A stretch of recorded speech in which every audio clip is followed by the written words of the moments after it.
Now, we're going to talk more about Oliver Anthony and the reaction to his song later, but here is YouTube music critic Anthony Fantano finding racism and problematic geographical themes in the lyrics.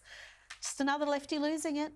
He's drawing a geographical line here as well between North and South, using Richmond, Virginia as that dividing line. With that, you can't ignore the elephant in the room. You know, he's like bringing up old, bitter North-South ideological disconnections that go back to the Civil War era. Drawing this North-South line and claiming that, it's those people from the North that want to control us and tell us what to do. There's a lot of really bad and toxic and often bigoted political baggage that comes with, that North v South binary. Kosha, there's something toxic, but I don't know if it's Oliver Anthony's song.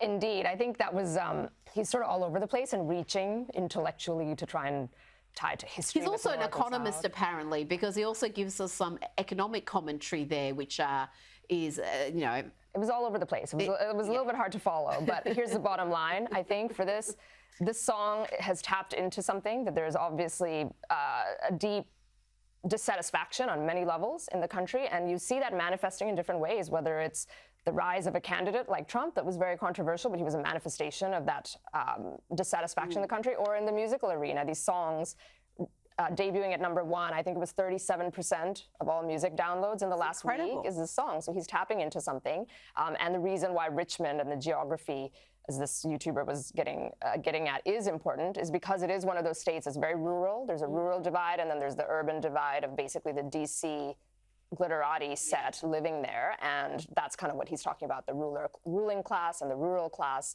Everybody gets it. Well, that's it's not that hard. It's actually, that is very obvious, and yet it seems to go completely over this critic's head, who's obviously thought about this long and hard, but that very obvious point that speaks to so many people seems to be completely lost on him.